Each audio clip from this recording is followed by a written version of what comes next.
be honest, how many suitcases do you take on tour with you? Oh, how many on tour? Yeah, no, yeah. I just take one big one and then a little hand one with a bag on top. So like three. That's not too much. One is just to carry my pillow. What?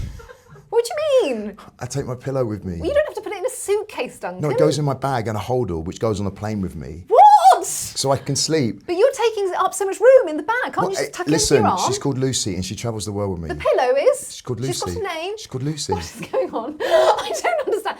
She's called Lucy? Yeah, and I have to buy silk pillowcases for her because Oh my God, I cannot. She's leopard print. She's leopard print at the moment. What? Yeah. Right, hang on. Duncan, you have a leopard print silk pillowcase. Called Lucy. Called Lucy. Yeah. You take round the world with She you. travels the world with me. Right. She travels business class. She's really bougie. Oh my God. This is the best Lucy thing I have loves ever heard. traveling business. She is so bougie. I And she's have like, so get many those questions. other pillows off that seat. No cotton. No, bin. she takes pride, centre position Okay. on the plane. Yeah. And then when she's in the hotel, the first thing that comes out of my bag is Lucy on the bed. Oh, you. Oh my. But I wanted the audience to have just as much fun as I was having, you know, and I was there for them. And I've still got bags of my fan mail. Have you? Yeah, when CBBC was finishing and I was leaving and CBBC was moving, I just wanted to have it because those children had made an effort to draw pictures of their favourite cartoons, their favourite cartoon characters, of me, and write how they felt, pen to paper. And I just thought I wanted to keep that as a memento. And even this year I've gone through some of it and it's really moved me. And I'm so grateful. And it's funny because now we're in an age where you can find people, you can, Google. So some people I've looked up and I've seen what they're doing with their lives. I remember I had a letter from someone saying, because of you, I want to go and teach. And I want to teach other children, do stuff for children. And I looked this person up and they're a teacher. They don't know I've done that. Oh my gosh. So it was amazing. It paved the way for me to do incredible things, to meet incredible people. Here is your blindfold. Okay. Worn by many a QVC legend, not in an inappropriate way. There you go. And then we're just going to tell me when you're comfortable. That is my luxury. I take that on my aeroplanes, Anne. Oh, right, yes. Yeah, you can channel me in my economy class. Okay, are you ready, Anne? So you can have as much time as you want to feel it. Indeed. Here you go. I'm going to put it in front of you. There it is. Give it a good old feel. And then when you're ready, let us know, and then we want you to try and sell it to your camera. Okay. Whoa, have I just broken it? No, you haven't broken it. It's okay. That's all part of it. Part of the fun. Right, okay. No, that's not it, Anne. That's the microphone. That's the microphone. You really clasped that as well. I was very impressed. You're really taking this challenge on, Anne. That's what I love about you. Okay. Okay. Are you feeling confident? Have you felt the bottom? The bottom is kind of key part. Yeah. Oh, is it? Well, Okay. I don't know. It's all probably. I don't know. Okay. It's really bad anyway. Whatever. How are you? Oh, okay. Yes. You got any ideas? I will certainly attempt to say. Okay, marvellous. Right, when you're ready, Anne, sell us your item on QVC. Have you ever felt that your home was incomplete without a curious metal spiky thing? Here is a curious metal spiky thing.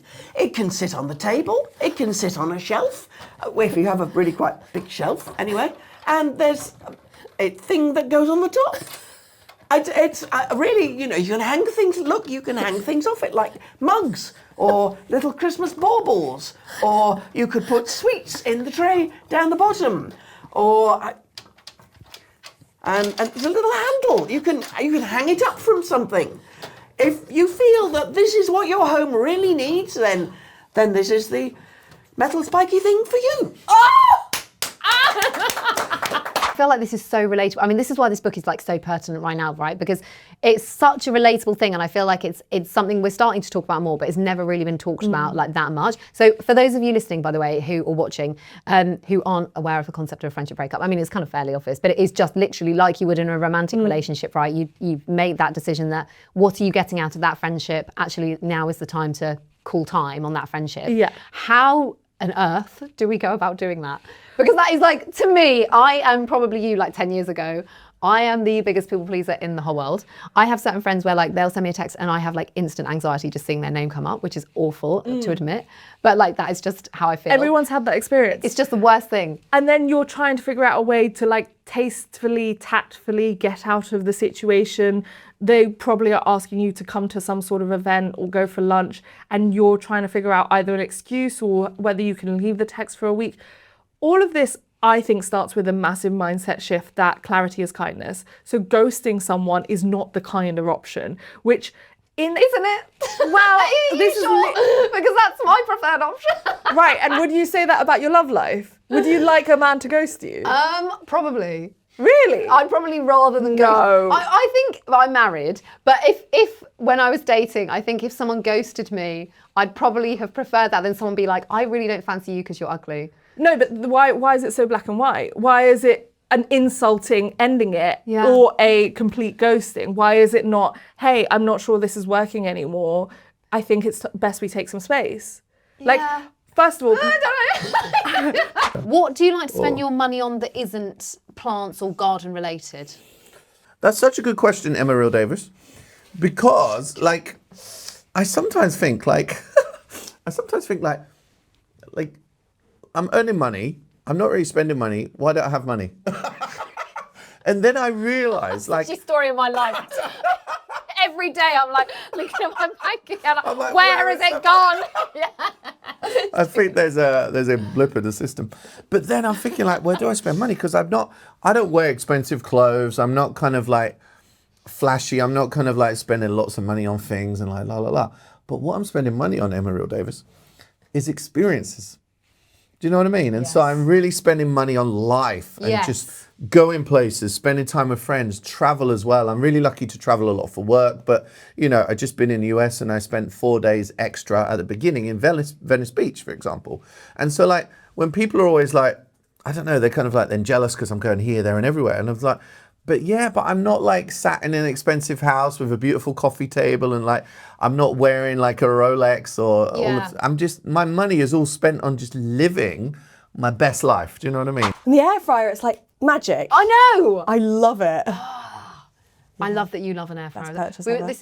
This is like really boring, but like the other night, this is the conversations I have with my husband over dinner.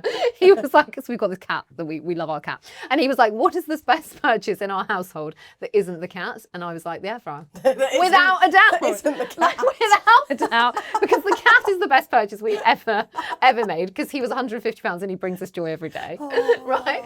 But second to that, the Ninja. Oh my God, you can't be. I know. But I feel like now I want another one to go alongside it, because sometimes like if you're making like a little barbecue style something for tea, you're having like burgers, corn on the cob and broccoli. Yeah. That's 3 trays and I've only got 2 trays. So I feel like I need another one, but that also feels excessive. They do need to come up with a 4-drawer option. Oh, please. I feel like we all need or like that. a 6-drawer, and it could be like a rotating, all the way around. One of my favourite clients actually was a journalist. And as I walked in, her study was books everywhere, her desk, paper everywhere, books there. And I could see how happy she was. And we weren't in there to organise, we was doing her kitchen. And I said, this is such an incredible space. She went, thank you. She went, I love it here. Oh. And she's a creative. So for her to have all these things around her is important, makes her happy. So it's not about the art of having less. It's about the art of having the things that you love. Oh my gosh. Yeah. And so when you're surrounded by all the things you love, it just makes, it completes you, it fulfills you, makes you happy, and that's all we want, right? That's all we want. Am I crying? Oh my God. Does anyone feel emotional? I feel like that's so nice. It's not about, what was it? It's not about the art of having less, it's about the art of having what we love. Yeah. Talking of holidays, I mean, I don't know if you can call this a holiday, but I saw that you recently climbed Helvellyn. Yes. which is a big mountain. It's a huge Up in the Lake District. How was that for you? Do you know what? At the end, it was amazing. But going up, there are several routes of which you can take to get to the top of Helvellyn, and we did the scary one. We did Striding Edge, which have you ever been? I did it a couple of years ago. It was the worst day of my life. Striding Edge. But you know what it made me think? And it was really interesting when I got to the bottom of it, is that climbing that mountain, I had to pause there before I swore, climbing that mountain is a lot like life. It is. I'm going to get all Forrest Gump on everyone. No, I love this. But at one point I was like, this is utter hell on earth. I cannot do this. I just want to lie down and cry. And then I'd get to a bit where a bit of euphoria would kick in, and I'd be like, I can do this. Look at me, I'm Superwoman. And then I'd get to another bit where I was like, I'm really scared. I don't want to do this. And then when you get to the top, you're like, oh, I've done it. I mean, then you got to get back down again, which is a completely different story. But it really did remind me of the kind of peaks and troughs that you go through in life. And I amazed myself that I could do it. It took us about 4 hours. And the person I was climbing with climbs it all the time. So he was just like a mountain goat. And I was like, yeah. Early days of a relationship, so I was trying to look all sort of fit and healthy, but was actually just puce. But when I got to the top, I was like, I've done it. I've actually done it. And the feeling once I'd got there, I mean, it did help that it wasn't raining. It was beautiful blue skies. Yeah, it looked like you had a really lovely day. And of all the travelling that I've done, I very rarely go to the Lake District. I think that was only the second time I've ever been. I know. What was I thinking? Did you love it? I absolutely loved every second. Thank you so much for watching this episode of the Joy of Shopping podcast. You can catch up with all the other episodes in our YouTube playlist. Do not forget to subscribe if you love this sort of content. Thank you so much for watching.